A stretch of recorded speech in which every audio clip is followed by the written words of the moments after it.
You are now entering Armbar Audio. Hello, and welcome to episode 4 of Armbar Audio. This is your host, Tim Farley, and as always, sitting next to me is my trusted companion, John Kearns. How's it going, folks?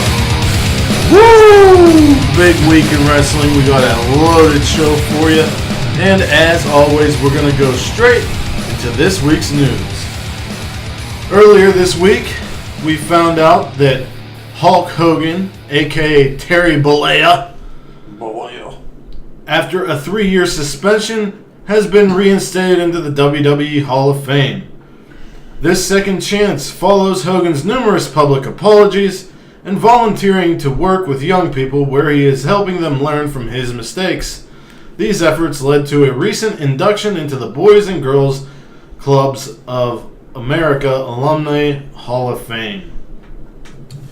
When I first heard about this, I thought, well, you can't think about professional wrestling or WWEF and not think of Hulk Hogan. What he said was wrong. Whether you're recorded or not, whatever setting you're in, it's not appropriate, especially for a person of his celebrity. He was a role model for children growing up. Say your prayers and eat your vitamins. Now it's say your prayers, eat your vitamins, and don't say racial epithets. I don't know why it took him that long to figure that out, but here we are. John, what do you think about this? Well, as much as I am fully against anything that is racially motivated that people say or do, and as much crap as I talk on people that do stuff like that, Hogan is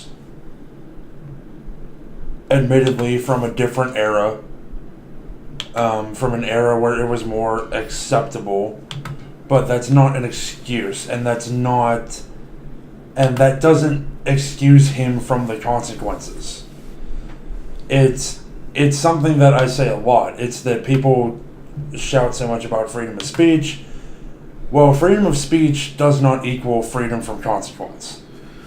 Yeah, and the fact that it was recorded and it was in 2018 was huge. But I remember hearing Teddy Long in an interview talk about when he started in the business, Ric Flair regularly called him the N-word. Huh. But since it wasn't on film and since it was back in the day and those things were accepted, no one ever batted an eye or slapped a hand or anything like that. So it's really, I'm glad that the world or society has moved into this direction where it can be a bad thing towards the person who says or does something like that. Yeah. We got a couple of Twitter statements. One was from Kofi Kingston on behalf of the New Day, and one was from Titus O'Neil. Kofi Kingston said, "To the WWE Universe and whoever else it may concern, this will be the only statement we will make regarding Hogan's reinstatement into WWE's Hall of Fame. We do not wish to spend the energy debating the point, because between our kids, our external ventures, and this job, our energy is spread thin enough already, LOL. We are only writing this simply to provide an answer to the many who have bombarded us with questions on where we stand on the issue. We preface this statement by emphasizing that this is our own opinion and may not necessarily reflect the opinion of anyone else affected. How do we feel? Indifferent. We are not happy or sad, angry or resentful. Who WWE puts into the Hall of Fame is totally and completely up to the company, and from a career standpoint, there is no argument on whether or not Hogan should have his place. We have no problem with his reinduction in the slightest degree. It is impossible to even begin to mention the history and evolution of the business without mentioning his name and accolades.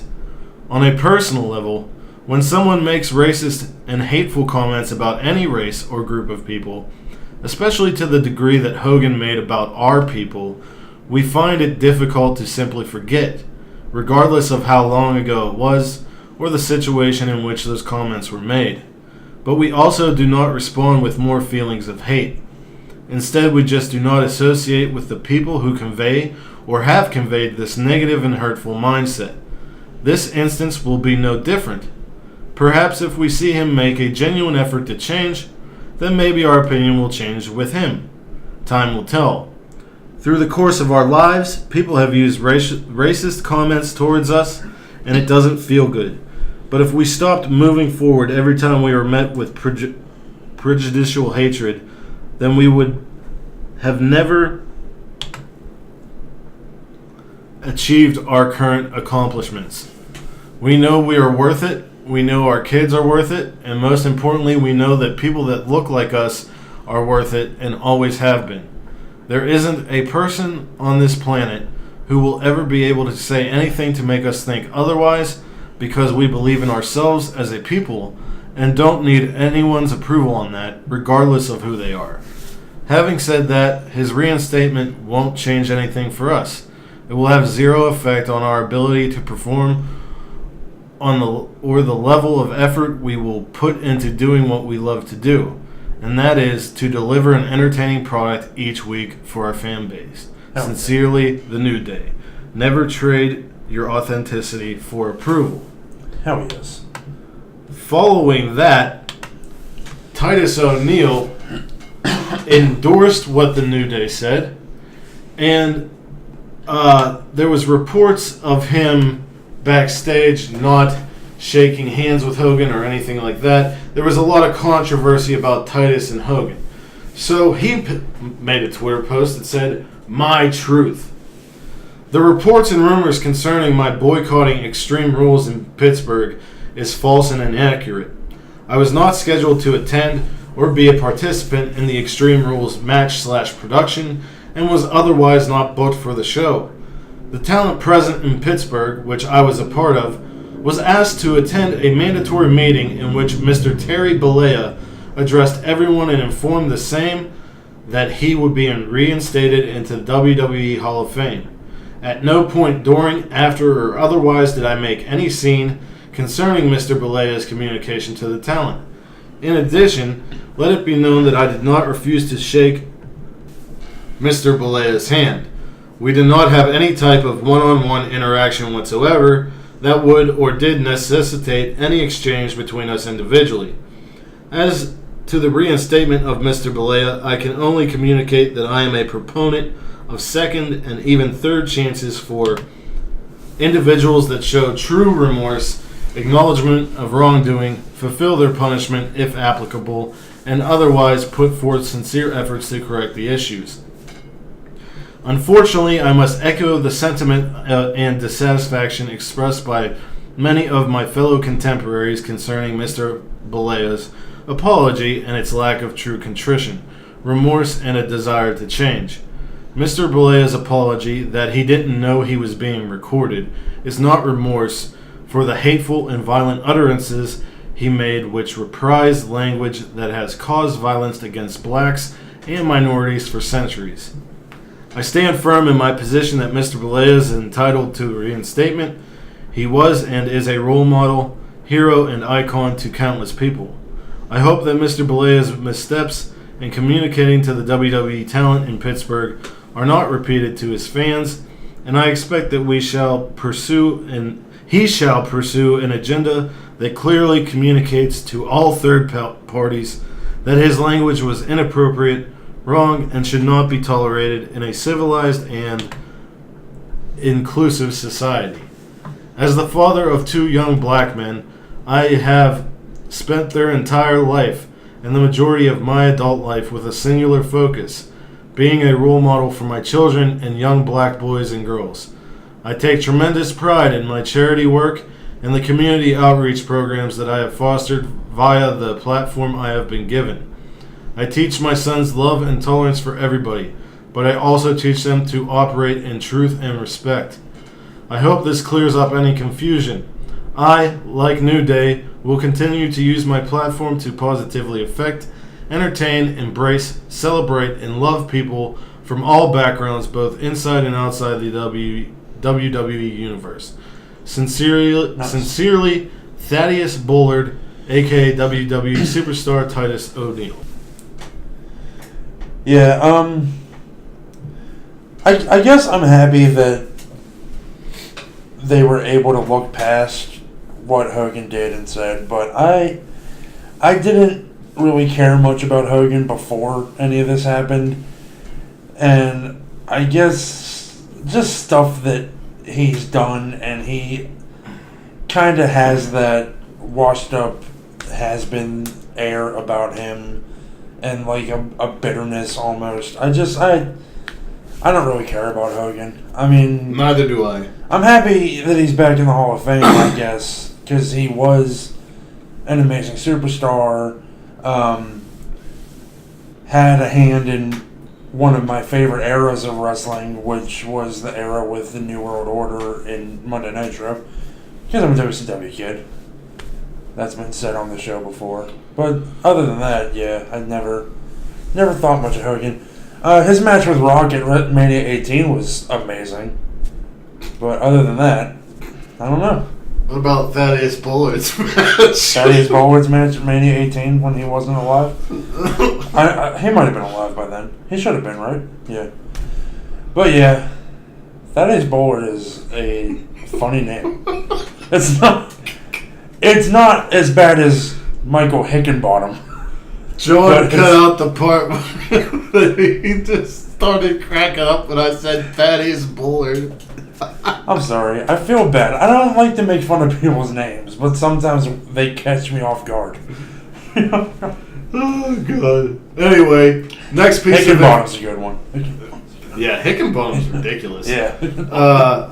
How about AJ's? What is AJ's just real name? Alan Jones or Aaron Jones? Yeah, Alan Jones. That's where the AJ Styles It's just so plain. Yeah. Anyway, next piece of information. Surprised.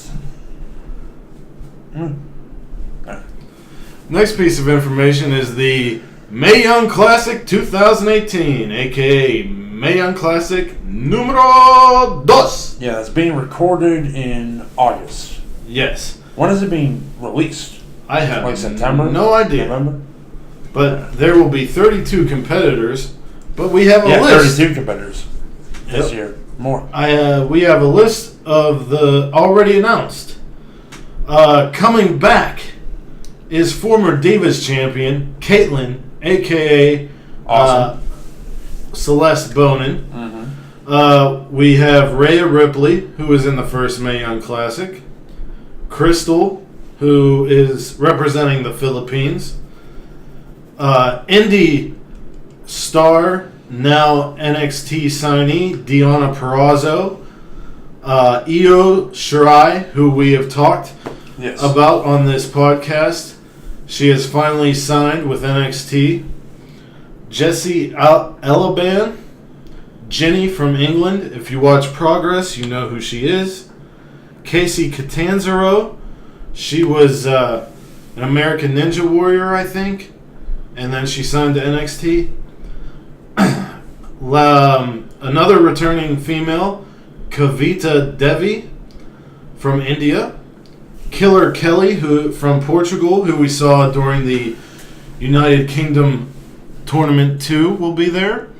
Mercedes Martinez and Mia Yim are also coming back. Nicole Matthews, Reina Gonzalez, who is also a comeback. Tainara Conti, who defeated Vanessa Bourne in a qualifying match. And Tegan Knox, who is originally Nixon Newell. She got signed to NXT, had an ACL injury, and she was sidelined for like a year. I think she was supposed to debut in the last Mae Young Classic. So I'm glad that she's going to be in this. And so far, this roster's looking pretty nice. I can't wait to see Io Shirai. I can't wait to see Mercedes. I hope she wrestles Mercedes Martinez. Mm-hmm. Oh, that would be great. Awesome. And I'm a big fan of Rhea Ripley. She is beautiful. Was she in the first Mae Young Classic? Yeah. Rhea Ripley? That's how I know her. She's Australian. I haven't seen much of her outside of that. No, you know why? Because Why she signed to NXT right after that. Okay. And she hasn't been on TV yet. She's been okay. She's been traveling with them a lot. Did you say Toni Storm's going to be in there? No. Toni Storm's not confirmed. No. I was hoping she would be. I like Toni Storm. Maybe she will. Yeah, maybe she will. We still got time. So, continuing with that, we had breaking news this week on WWE's Twitter that Commissioner Stephanie McMahon will appear live this Monday on Raw to deliver a historic announcement. As soon as I read this, I thought she's going to incorporate female tag belts that will be shown on both shows. But John and I were discussing, and there's a couple of possibilities here. Yeah, I was thinking, I agreed with you on the tag belts thing. We also talked about the possibility of an all-female show on the network. And I thought maybe, like, she'll be announcing when the Mae Young Classic will air, possibly. That's possible, too. But I don't know. It could be anything. What if it doesn't have anything to do with women? That would be interesting, but when they say Stephanie McMahon and historic announcement, in recent memory, it's been to do with the women's division talent. Right. What if she just comes out and is like, Kurt, you're fired. Brock, give me the title. Braun, here it is. Roman, go eat fish. Roman, go eat fish? Oh, Aquaman? I don't know. Yeah, that makes sense. Sometimes I just say dumb shit. Yeah. You know? And she'll make Baron Corbin like the official general manager. Yeah, because he was a general Constable manager. Corbin. But he was a general manager at multiple TGI Fridays, so he is eligible for that job. Is that true? His vest and his haircut say it, so... okay. I'm just wondering where his flair is. Huh? You know, like the pins on the vest. She's on SmackDown.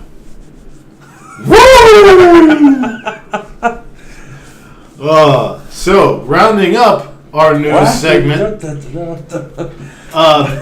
So, last week we talked about how Brock Lesnar jumped in a UFC ring.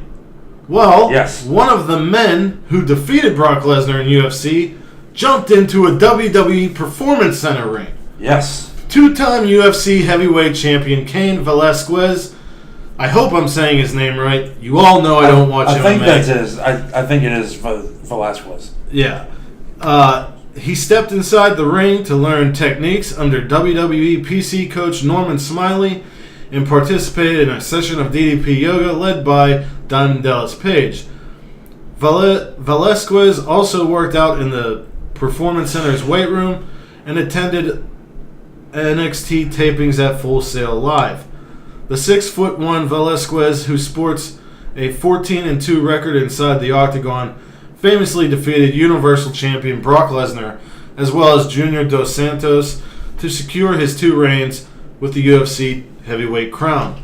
A product of the acclaimed American Kickboxing Academy, Velasquez holds an astonishing number of records among the UFC heavyweight ranks, including the most knockouts and the highest significant strike percentage in the history of the heavyweight division.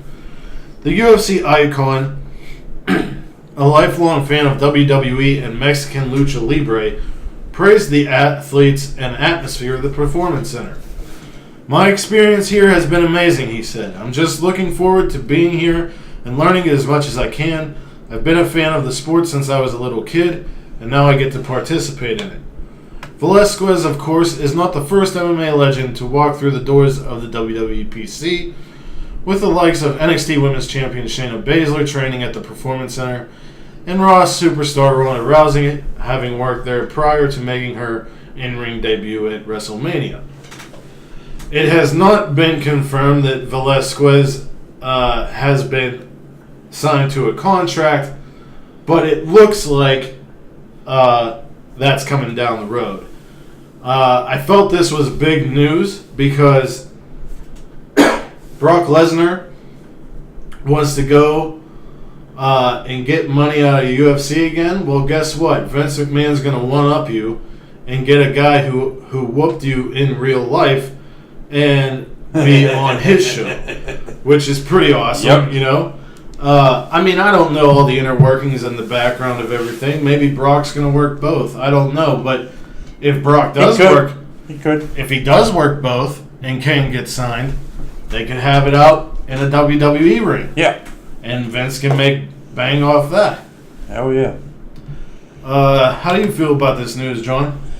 I'm excited whenever anybody gets into the Performance Center because I love everything NXT and I love the idea of more people from more backgrounds being on NXT. I see. So, you went to Extreme Rules. I did go to Extreme Rules. How was your experience? Not great. Why not?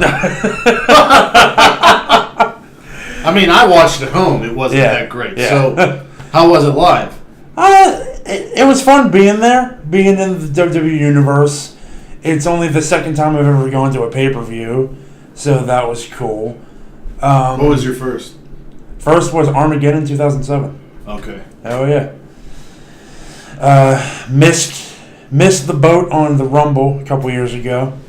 Actually decided to go to Ring of Honor the day before the Rumble, so I couldn't do both. But yeah, Extreme Rules was a very interesting show. There were a lot of people that I've never seen live that I got the chance to see live, which was cool, like Asuka, Shinsuke, which that whole match was a disappointment to me because it's the first time I saw Shinsuke live, and I got to see him for all of about 2.5 minutes. See, that is the difference between being there live and watching on TV, because on TV, I thought it was fantastic. Yeah. Because it was unexpected and it happened quickly. But if I was in person, I would totally feel the same way. Yeah. Because it would have been the first time I'd ever seen him. My complaint is not the match in any way. It's just that I didn't get to see more Shinsuke. Right. I think him as U.S. champion is going to be a very cool thing for going forward. Oh, we're going to talk about that. Hell yes. Because as you know, this is Extreme Rules Fallout. Yes. So we're going to talk about Extreme Rules, but we're going to talk about Raw and SmackDown as well. The shock return of Randy Orton was amazing in being in the crowd, because I can tell you firsthand, nobody saw that coming. Yeah. And the pop that Orton got was very palpable and very cool. What about the pop for the clock? The pop for the clock, people now hate Pittsburgh because of that. Do you think it's just because we're a drunken town? Yeah. That's what I thought too. Like I was defending people on Twitter. I was like, everybody get over it. They're all drunk. Like, what do you want them to do? Yeah, when the Pepsi is $10 and the beer is $6, you know what's happening in that crowd. But yeah, it was. I wasn't annoyed in person by the countdown chant. It may have been worse on TV, but for me it wasn't that bad. I didn't partake in it, but I didn't hate it. Right. I wasn't like. John, this is a safe space. If you did partake in it, you can say. No, I actually didn't. I did not. Okay. I did boot up the WWE Network to see how much time was left, because they punished us like children by taking the clock away in the arena. Yeah, and Dolph Ziggler said it's even worse now, and Seth Rollins said that's why they should have just kept the clock up. Yeah. Which is insane. And when they did eventually put the clock back, and when they put the clock back, the clock got a pop and a yes chant. Somebody tried to start a beach ball, but was immediately shut down, which was awesome. Thank God. Because fuck beach balls. So the guy that I was next to was looking down, and he actually said, "Who the fuck brought a beach ball?" And I looked, and by the time I looked, it was already gone and popped, and somebody took it. I was like, "Wow, that's awesome." I was standing in a sea of Bullet Club shirts that for life. That spent a great deal of the night shit talking WWE, and I was having a great time because it was hilarious. That's the thing I don't understand. If you're gonna shit talk the product, why did you spend the money to go? They were more shit talking McMahon than the product itself. Like they love Finn, they love Shinsuke, they like Rollins. And AJ, of the course. Booking is the point of contention with a lot of people. It's a point of contention with me, especially for anyone who's on Raw. Best pop of the night was Rusev, hands down, 100%. Wow. I was very disappointed to not see Elias on the Pittsburgh card. Yeah, that's very weird. That sucked. Maybe he was putting the finishing touches on his debut album. On his debut album dropping July 23rd, I believe he said, on Raw this week. Something like that. He's got a network show coming up, Elias Unplugged. I'd like to check that out. Yeah. But yeah, overall, I'd say the show C+ to B- on the show. Despite a few iffy results, I still had a great time being there. Right. But yeah. As a viewer at home, I gave it a C-. Yeah. It started off decently, and then it kind of slowed down. Yeah. And then when it was bringing back up with AJ and Rusev, it was good. But I really had a problem with the Iron Man match, and it wasn't the clock stuff. With the end of the Iron Man match, McIntyre. No. See, that I hated. See, that doesn't bother me. What bothers me is so quick a roll-up win for Seth Rollins. It was a joke. An Iron Man match should be booked. Oh no! See, him getting a quick pinfall was really well received by the live crowd. To me, I guess it looked better live. I guess, to me, it's like you work up to that first fall. Yeah. And that first fall matters a lot. And then to me, and then you could have all the stuff that they wanted to put in there at the end. You could have had at the 5 or 3 minute mark, have McIntyre get involved. Right. Have Ziggler hit the zigzag, tie it up. Then go to sudden death. Yeah. You know, for Rollins and Ziggler, who are great in-ring technicians and such, to have such a kind of it was so muddled. It felt muddled to me. Like every time I blinked, it should have been match of the night. Yeah, and every time I blinked, Rollins had another pin. And then he didn't have him for a while, and then every time I blinked, Ziggler had a pin.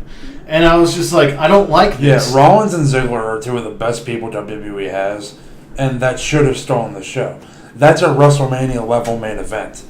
And if they booked it horribly. Yeah. Match of the night was easily AJ and Rusev. Yeah. According to the live crowd and many people viewing at home.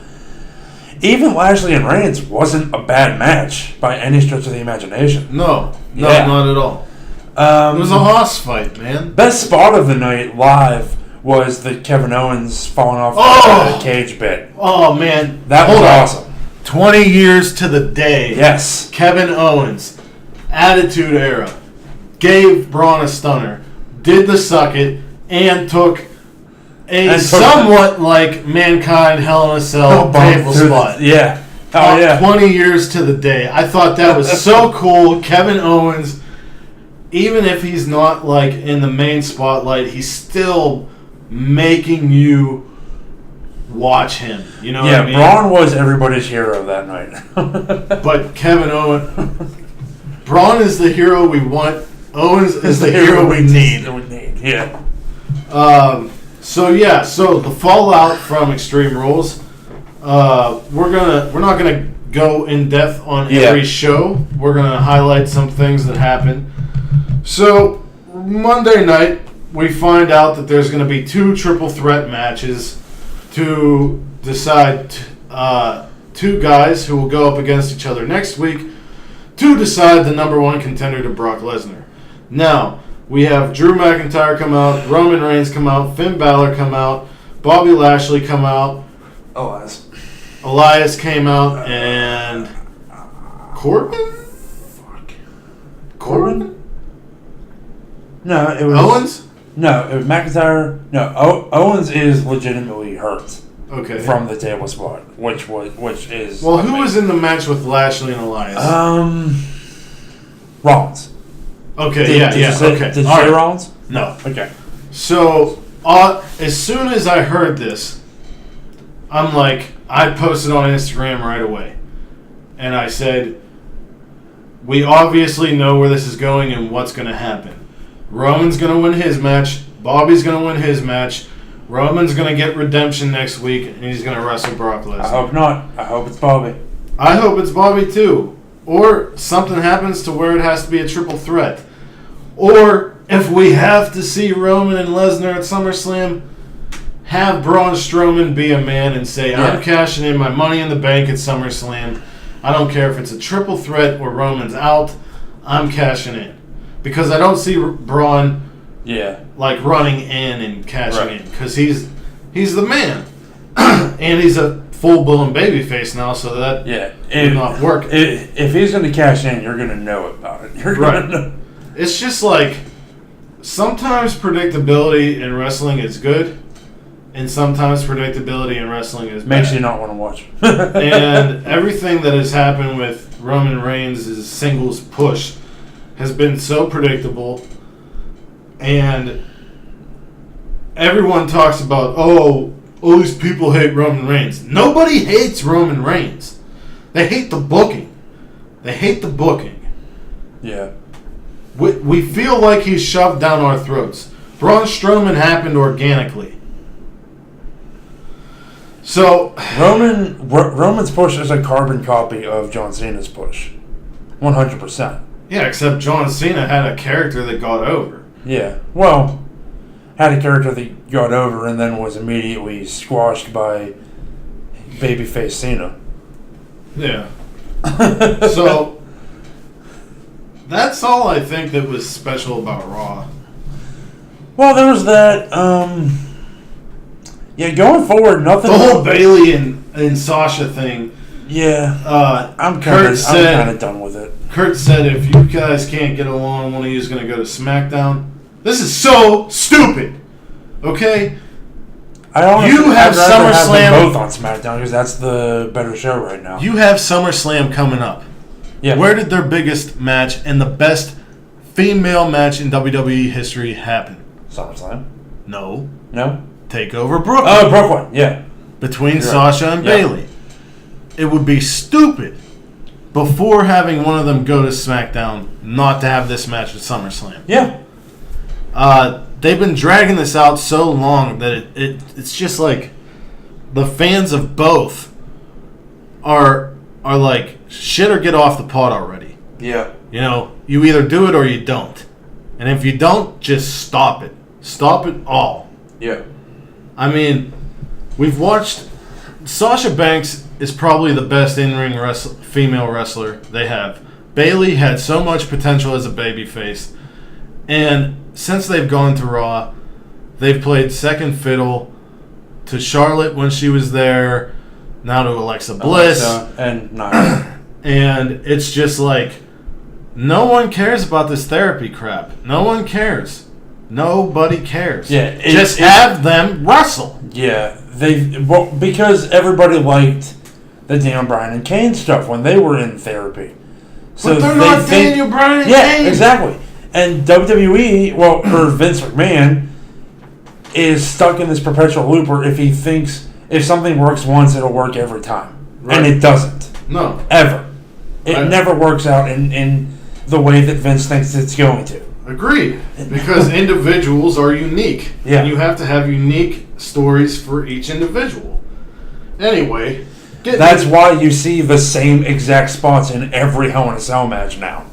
Hell in a Cell has literally it's not been good since That's the why ruthless aggression period. That's why every Elimination Chamber match is the exact same match. That's why Randy Orton and John Cena fought 8 million times. That's why Roman Reigns and Brock Lesnar are going to fight 8 million times. Yeah. I don't get it. I don't either. And you know, at WrestleMania, and Vince, I shut it off. And I didn't care about Lesnar and Roman. And Vince isn't a stupid man.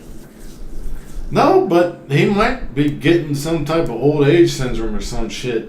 I just can't wait till Triple H takes over. Now, let's get off of Raw and get into SmackDown, which was marginally better and is usually better than the Raw brand. The A show. Yeah. Shit. Things I want to talk about here is things that I thought were special to the stories moving forward. Yes. So we get heel Nakamura throughout the night being so funny and awesome. His interactions with Renee Young is just stellar, and I would not be surprised if when I love heel Nakamura. Dean Ambrose comes back, he feuds with Nakamura just based on his vignettes and promos with Renee Young. Well, isn't Dean on Raw? I think he's on SmackDown. Is he? Well, no, because then how was he teaming with Rollins and Reigns? They could put him wherever they want. I mean, yeah, they could. But either way, if he is a Raw superstar, him returning and choosing to be on SmackDown would be big news. Yeah. If he's on Raw and he comes back, he should take... He's got a team with Reigns. No. He should form the new Shield with Authors of Pain and turn heel. Ooh, that'd be interesting. But anyway, we're getting off topic. Yeah. Now we're fantasy booking, and that's for later. Yeah. So throughout the show, we get heel Nakamura, and it's awesome. We got an opening segment with Jeff Hardy, who talks about Nakamura and does not address Randy Orton at all, which is completely odd. But I did like the whole classify him as obsolete line. Hell yeah. And then he opened up his eyes, and it was all like Brother Nero-ish. That was cool. So we got a Miz TV segment, which was the funeral for Team funny. Hell No. That was funny. And, he has pallbearers and a casket carrying Kane's mask on a mannequin head, and he's just like talking all this smack about Daniel Bryan and how his career's over and how his friendship with Kane's over and all that stuff. And at the height of him talking smack, you hear Daniel Bryan's music hit. They're getting ready for him to come down. He comes from the back, hits Miz. Miz rolls out. He starts attacking the pallbearers. And this is awesome because Miz and Daniel Bryan's careers in the WWE have literally been hand in hand for most of Daniel Bryan's tenure. Aside from his first title win with the Authority angle, aside from that, everything has been Daniel Bryan versus Miz. Yes. I think this is great, but I think it's too early.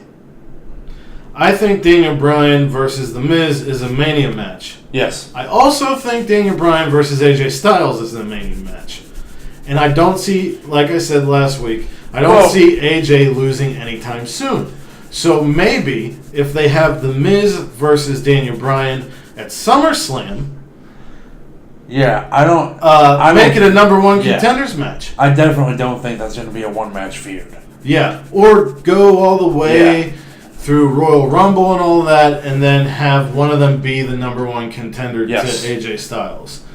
But really, God, imagine AJ and Bryan at Mania. It would be great, but I think storyline-wise, Miz and Daniel Bryan mean more. Yeah. So I'm really torn on where they're going, but I like it regardless. You know? How do you feel about it? I feel pretty much the same way. I mean, I've been waiting for the Miz feud ever since Daniel was cleared to come back. Yeah. And then they put him with Big Cass. Woo. Big and now he's gone, so what good did that bring, Vince? And he what did CM Punk say? And he split just like I'm split. That just reminded me. Back in the day.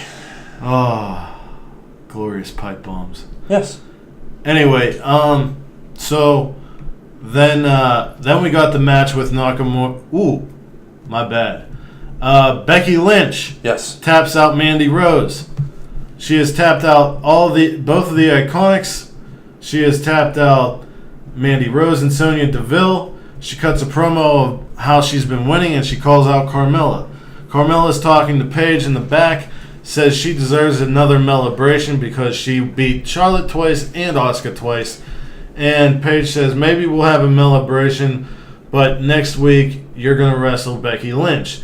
And Carmella says, oh no, I'm not defending this. I just defended this. And Paige said, you don't have to defend your title on SmackDown, but if Becky wins, she will wrestle you at SummerSlam for the title. So, yes, I think this is great because I've been saying for a while now, Becky Lynch is their biggest female babyface. Absolutely. And she deserves this. Mm-hmm. Also, if you have Becky beat Carmella, you could have her feud with Charlotte. If you have Carmella beat Becky, she gets bigger heel heat. It's good on either outcome. How do you feel about this, John? I want Becky Lynch as SmackDown Women's Champion because I think the matches between her and Asuka would be amazing. I agree. And the matches between her and Charlotte would be amazing. I agree. Every match on SmackDown that doesn't involve Carmella would be amazing. Carmella's such a good heel, though. She is, but every match she has comes with that little bastard James Ellsworth. Only of recent, but yeah I understand. I get what you're saying. That was another cool thing. Asuka kicking James Ellsworth when he was hanging upside down. Like a damn heavy bag. That was awesome. So then to end SmackDown, we get the U.S. title rematch between Shinsuke Nakamura and Jeff Hardy. Jeff Hardy looks like he's about to win with a Swanton Bomb after a very good match out of both of these guys. Absolutely. But Randy Orton pulls Jeff Hardy out on the count of 3, or just about as it's about to be a count of 3, and does a vicious, hellacious, badass attack. It was just an assault. That's what it was. He slammed him into the steel steps like 4 times. He put his finger in his gauged ear and was pulling on his ear. It was just nasty. And it was crazy heel Randy, and I'm so excited that he's back. Yes, full heel Randy Orton is good. Full heel Psycho Orton. Yes. So John and I were watching together. Yes. And I said to you, John, this feels weird. Yeah. It feels like the U.S. title picture or the U.S. title feud doesn't even involve the guy who has the title. It's weird. I don't understand it because there's more I don't know if shine being brought to Orton and Hardy, and there's been reports about Hardy being injured, so maybe this is a way to get him off TV. It could be, or it could be Orton sending a message to Nakamura. I have no idea. Because the whole time he was beating on Jeff Hardy, he was screaming about Shinsuke. Was he? Yeah. I thought he just kept saying, you know why I'm doing this? He was saying that, but then a few times he would say, where's Shinsuke? So I don't know what he's doing. I don't know either. He's just a goddamn psychopath. I'm all aboard. I'm all aboard too. SmackDown, worthy. Here's the watch. thing, though. Raw, Here's the thing. Everything that happened between those three on SmackDown could have been what happened at Extreme Rules. Why wasn't it? Orton was there. You mean after Shinsuke won? No, the whole thing. Like, the Shinsuke and Hardy match. Shinsuke would have never won the title. It would have been a DQ. That's true. That is true. You're Because, right. you know, the only fucking Extreme Rules match on the fucking show was Alexa Bliss and green as fuck Nia Jax. Yeah. Jesus!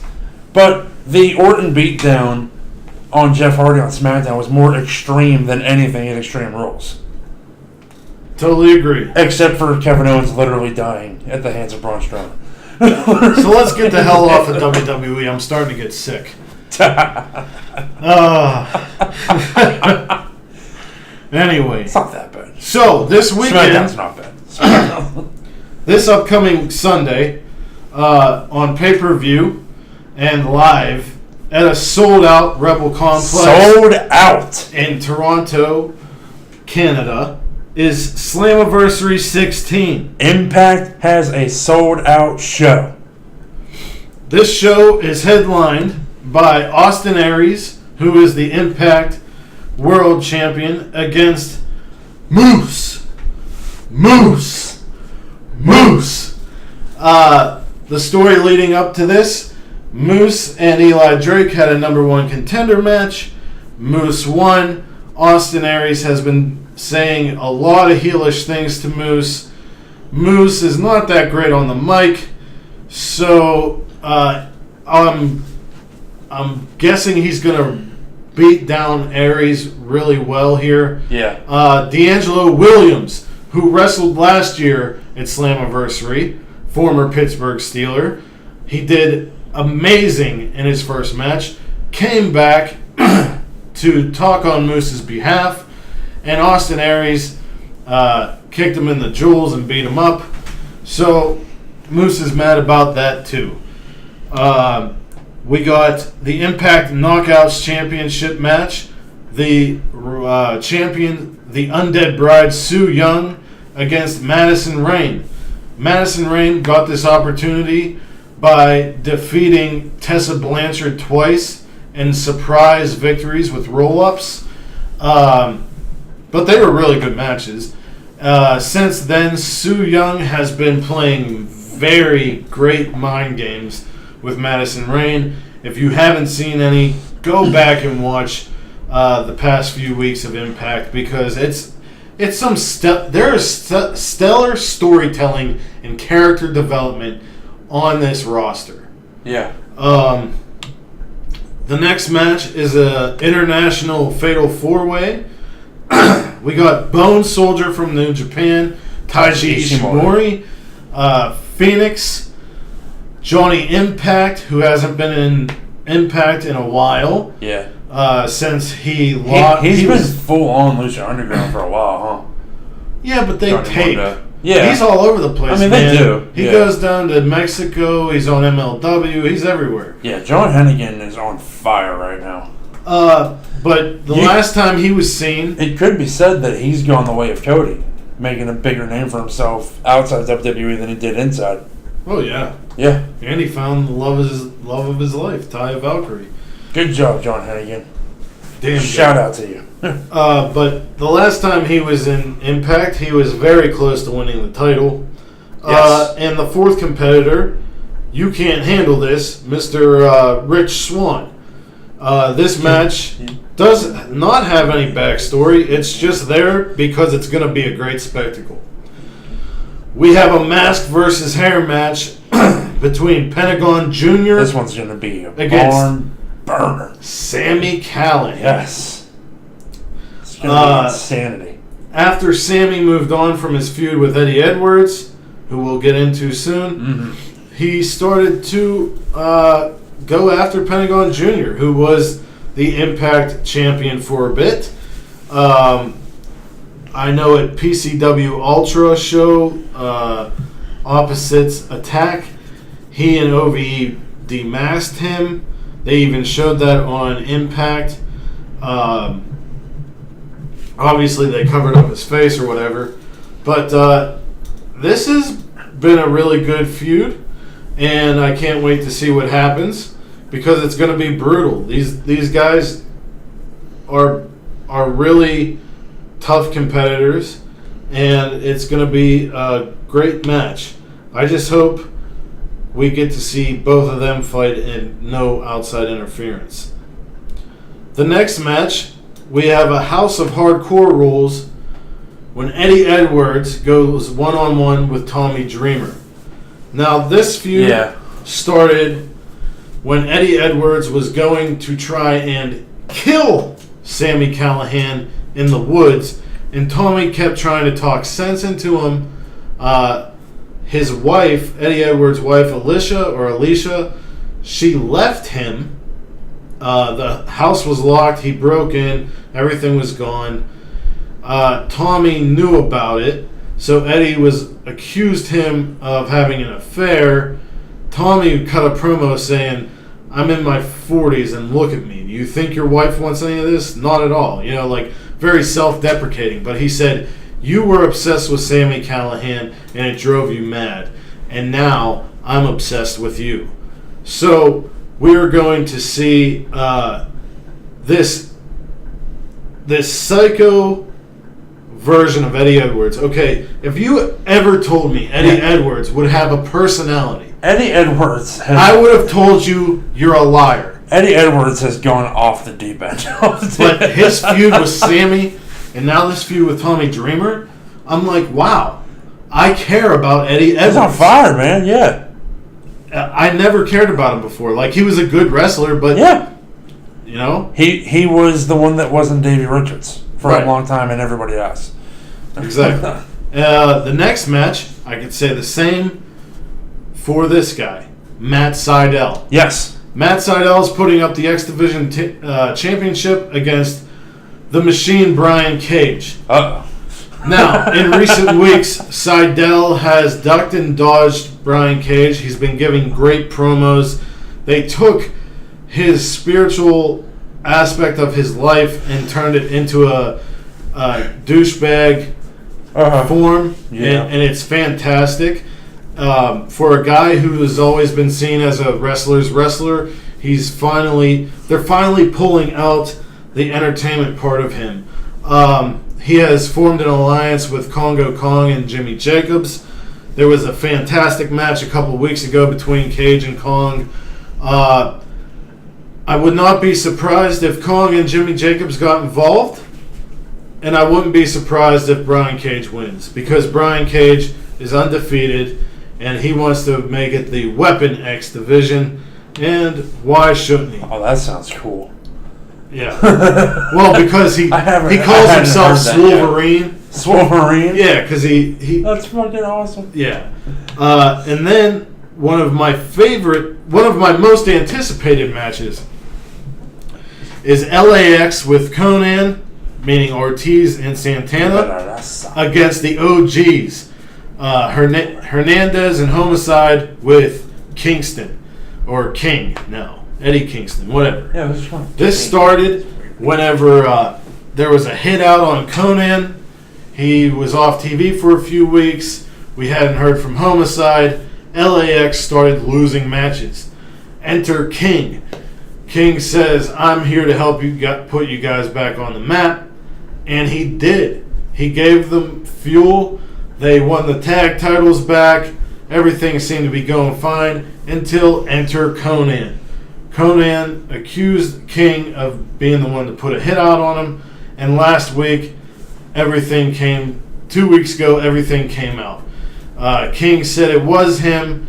He was tired of being second in command, this and that. And he said, who's LAX going to choose? LAX chose Conan. Conan said, just like every other time, you're a bitch that got played. And he said, "Oh, really?" And then Hernandez and Homicide came in and attacked all of them. This is amazing. I have high hopes for this match. Absolutely. And the last match is Tessa Blanchard versus Allie. This match is happening because Allie got involved in Tessa Blanchard, after losing to Madison Rayne twice, went to attack her, and Allie got in the way. Tessa isn't having it. Nobody gets in Tessa's way. She's undeniable. So she's going after Allie. This card is stacked. Talent all over the place. Storylines, great. Character development, great. If you are one of those people who have a bad taste in their mouth from the TNA, GFW stuff and all that everything. And we're not saying it's not deserved. Since February, when Ed Nordholm, Scott D'Amore, and Don Callis took over, this show has been increasingly week by week gotten better. Yes. It's reminding me of the old TNA days. Support this product. Yes. It's on its Sunday on pay-per-view. And it's a sold-out show. Which is awesome. And there's assholes on the internet saying, oh, how many tickets did they give away for free? Oh, this and that. It's just like, I don't understand. If you don't like something, don't comment on it. Don't look at it. Don't follow it. Why do people do that shit, dude? They're also acting as if WWE doesn't give away free tickets. It's just annoying to me. You know, well, that's something that I didn't bring up because I didn't think about it. There were plenty of empty seats at Extreme Rules. Oh, I believe it. Plenty.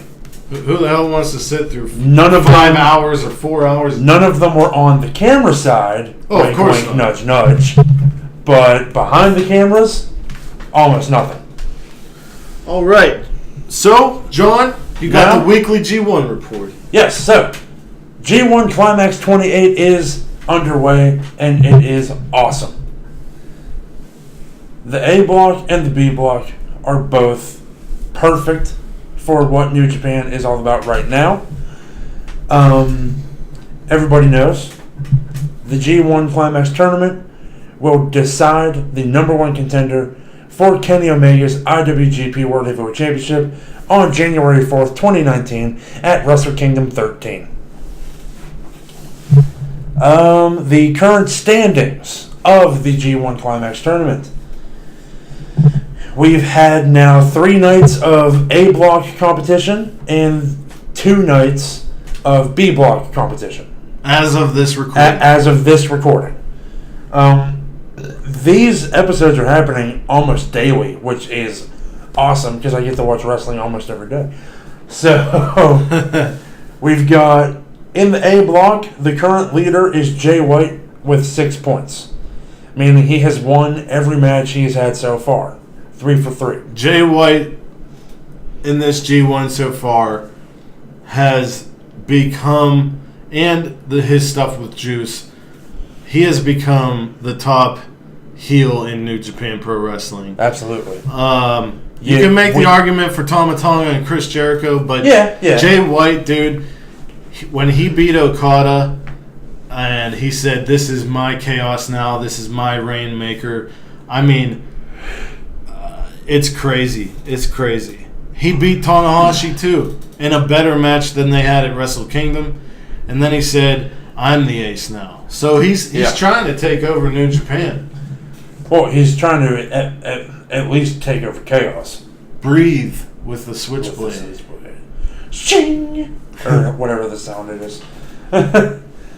Tied at second place with 4 points apiece are Unbreakable Michael Elgin, Togi Makabe, the King of Darkness, Evil, representing LIJ, and Hiroshi Tanahashi.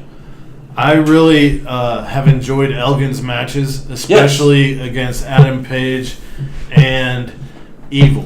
Yeah. I thought they were great. Makabe's match against Suzuki was great. Was awesome, yeah. That was good. Tied at third place are Bad Luck Fale, Hangman. Fuck him! Fuck him! You startled me. Hangman Adam Page, the meanest man on the planet Minoru Suzuki, and the Rainmaker Kazuchika Okada, and last but not least, well, actually least, because with 0 points in the fourth place spot is Yoshihashi. Who most, they even said on commentary, thought he didn't deserve to be there. Well, he's got 0 points, so apparently everybody else agrees as well. Yeah. Now, in the B block, which is being referred to as the Champions block. The Champions block. Because it contains every champion except for the IWGP Intercontinental Champion, because that's Chris Jericho, and he's not there for now. He's working on his cruise. Book your cabins now, JerichoCruise.com. We have tied at first place Kenny Omega and Kota Ibushi, the Golden Lovers, with 4 points apiece. Who will be wrestling on the last night of A block. No, B block. Or B block. That's August 11th, probably. 11th. Yeah, because maybe the 11th. finals are the 12th. Yeah. Kenny Omega has had that match is going to break my soul. Yes. I don't want them to fight. Kenny Omega has had 2 5-star matches from Meltzer 5-star matches already in this G1 Climax. Oh yeah. Rated by Meltzer, 1 against Hiroki Goto and 1 against Tetsuya Naito. Both of which are on my best matches list. Every time Naito and Omega touch, it's magic. It's a 5-star match with Omega and Naito every time. At least 4.5. Tied at second place are Hiroki Goto, Tomohiro Ishii, Tama Tonga, Tetsuya Naito, and Zack Sabre Jr. and Sonata. And in how many points they have? 2 apiece. Okay. And in last place, tied is Toru Yano and Juice Robinson. Now, Toru Yano. With 0? Yeah, with 0. Toru Yano, you said to me that in this G1 Climax, you are appreciative of the new attitude of Toru Yano. Yeah. I mean, if he's going to wrestle in a wrestling company... Gone are the days... Well, not necessarily. Not necessarily gone, but he's conflicted. I mean, he wrestled Ishii, but whenever it came down to wrestling a wrestler's wrestler like Zack Sabre Jr., he started to go to his old shenanigans and it just didn't work. Yeah. But he did try to wrestle him. I saw in his match with Ishii, he did the thing where he rips the turnbuckle cover off, and he looked at it, and he shook his head and threw it out of the ring. That's awesome. He's like, no, this isn't me anymore. So far in this G1, I really like how the Tongans are conducting themselves like the old school true Bullet Club. Absolutely. Tama Tonga has charisma off the charts, man. Like, every time he looks in the camera and does his moves and shit, like he is swaggerific. He got swag, man. Absolutely.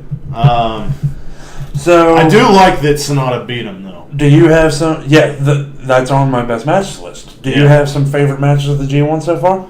Oh man, Ibushi versus Zack Sabre Jr. I would say Naito and Omega. Elgin versus Evil. Elgin versus Page.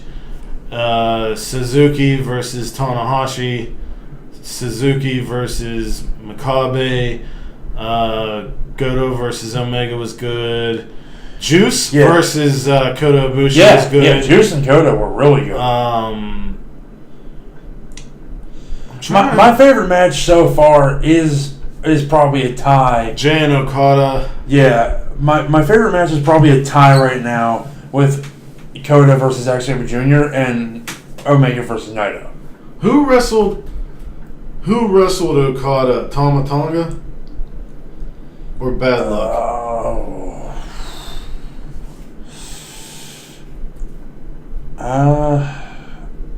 Because they're not in the same block. Who's in the block?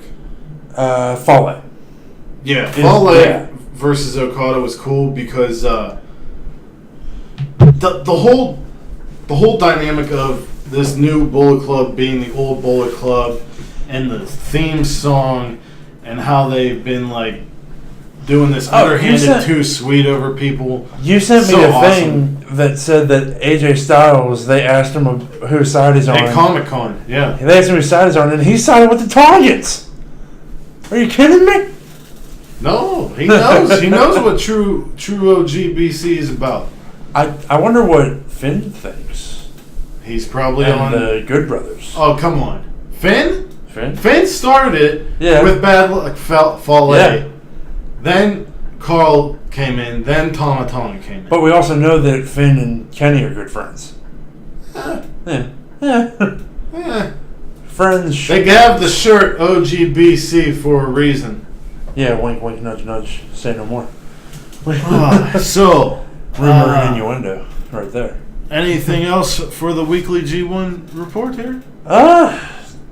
Not really. I mean, we give the updated standings. We'll be doing that every week as these matches go on. Yep. We'll probably do a full review of the finals. But we definitely will. But until then, we're just gonna do update the standings. So, which means it's time for the big question. Now, this week inspired by G1 Climax 28. Yes. Now, we have gotten away from a lot of the fantasy booking stuff in our questions lately. We've been busy. We've been talking more serious questions. Mm-hmm. But this question this week I gave to John was a fantasy. I said, book your own G1 of 20 men in 2 blocks, and 10 of them must be from New Japan Pro Wrestling. You tell us who the finalists are of each block, who wins and goes on to Wrestle Kingdom 13. Yes.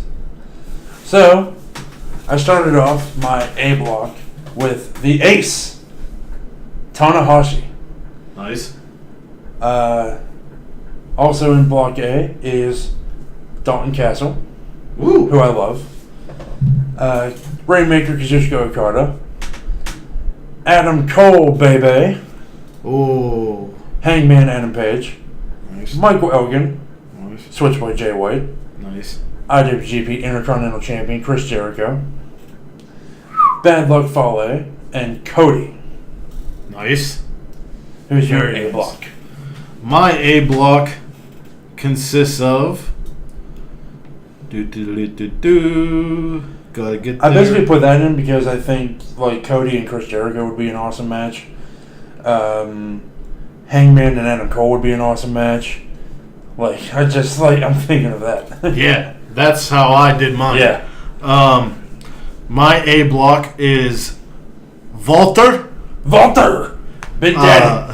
the returning Japanese monster Takeshi Morishima, Samoa Joe, Samoa Joe, Daniel Bryan, Zack Sabre Jr., Minoru Suzuki, Cesaro, Kenny Omega, Tomohiro Ishii, and Kota Ibushi.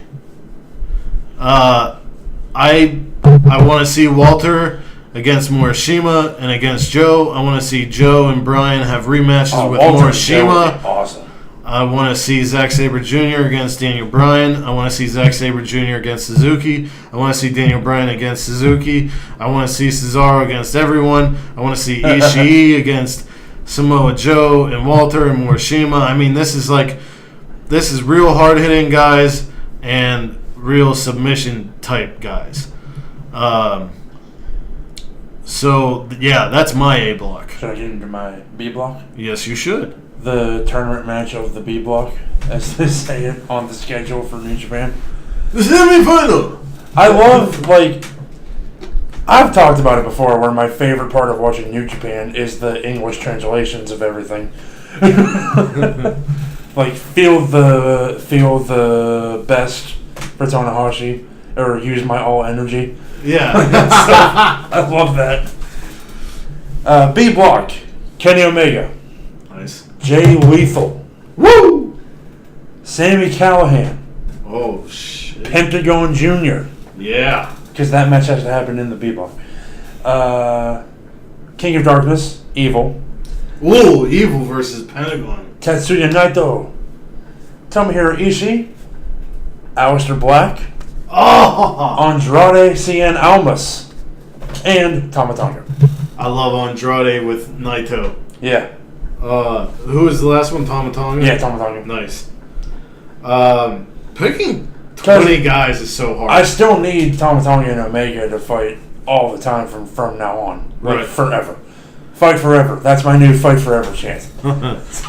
My B block consists of the King of Bros, Matt Riddle, Pentagon Jr., Tetsuya Naito, Sonata, Aleister Black, Drew McIntyre. I didn't think about him. Seth Rollins, Juice Robinson, Jay White, and Kazuchika Juice Okada. Robinson. The flamboyant. So, who's your finals? Final is Cody versus Naito. Ooh, who got winning? Cody. Woo! For that oh-so-sweet rematch against Kenny Omega. Both his faces. Yeah. Dang. I got... and both his friends now. That's true. I'm a nerd. So, I even did, like, the points. Let's go. In the A block, the final standings were Ibushi and Omega tied at 16, but Ibushi had beaten Omega. So he got the final standing. Morishima with 9, Bryan with 9, Walter with 8, Cesaro with 7, Joe with 7, Suzuki with 6, Ishii with 6, and ZSJ with 4. So Ibushi won. Ibushi's one loss came from Walter. My B block final standings are Seth Rollins at 16, tied with Okada at 16, but Seth Rollins holds a victory earlier over Okada, so he gets to move on. Tetsuya Naito. Seth Rollins and Okada would be such a good match. Oh, yeah. Tetsuya Naito at 10, Aleister Black at 9, and Matt Riddle at 9. We got Jay White, Juice Robinson, Drew McIntyre at 8, Pentagon Jr. at 6, and poor Sonata at 4. Rollins' one loss came from Jay White. Kota Ibushi versus Seth Rollins to see who goes against Omega at Wrestle Kingdom 13, and Kota Ibushi wins. Yep. Nice. Oh man, I can't wait to get. Honestly, Ibushi versus Ibushi versus Omega on the final night of B block stuff is going to be incredible. Yeah, it's going to be awesome. It's going to be so good. Ibushi and Zack Sabre Jr. really.